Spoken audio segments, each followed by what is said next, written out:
The CEO had to shake hands with hundreds of women every day, just to find one he wouldn't have an allergic reaction to. But every time he touched someone, his skin broke out in hives right away. Just when he was about to give up and accept being single forever, he suddenly touched a chubby hand and didn't break out. Excited, he accidentally squeezed a little too hard, and a 200-pound woman tumbled out from behind the screen.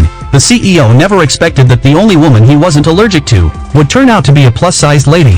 His mom was overjoyed and immediately pushed him to have a baby with her, so their family's trillion-dollar fortune could have an heir. But the CEO couldn't bring himself to be interested in her. What no one knew was that the fat girl used to be a slim model. She'd gained all that weight just to save her sick child, and she was the woman the CEO had been searching for over 6 years. 6 years ago, he met a mysterious woman, and all he remembered was how beautiful her eyes were. When he woke up, she was gone, leaving behind a jade pendant by the bed. He thought she'd come find him with it, but 6 years passed and even with all his resources, he couldn't track her down. His mother guessed the woman might have changed her face, or maybe she wasn't even alive anymore. But the truth was, she hadn't disappeared. She just deliberately gained 200 pounds. Her daughter had a blood clotting disorder, and only by gaining enough weight could the mother produce enough blood for transfusions. One time, she was in a noodle shop and ate 4 bowls in a row. The owner frowned. "Hey, it's free refills, but you can't eat like you're trying to die." Everyone in the shop thought she was greedy, that she was selfish and setting a bad example for her kid. Crying, she explained the truth,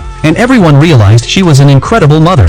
Even when she wanted to throw up, she forced herself to keep eating. The shop owner, moved by her story, promised she could eat for free anytime. Other customers also chipped in money and food to help the mother and daughter. When they walked out of the noodle shop, they happened to see the CEO's men handing out flyers. They were looking for a woman with a special condition. The woman thought they were recruiting mobile blood donors, and, desperate for money to treat her daughter, went to the site. She didn't know the CEO wasn't looking for a blood donor. He wanted a woman he could touch without breaking out, and hopefully, one who could give him a child. When the CEO touched her chubby hand and didn't react, he thought he'd finally found the woman from 6 years ago. But when he pulled her out, it was a 200-pound lady staring back at him. He remembered clearly how gorgeous that woman had been, and instantly felt disgusted. His mom didn't care, fat or thin didn't matter. As long as she could give the family an heir, she was good enough. After signing the contract, the two were sent to the bridal suite. The woman still thought she was just there for a blood draw. Anxious to get the money for her daughter's treatment, she urged, "Hurry up, let's get this done in a minute."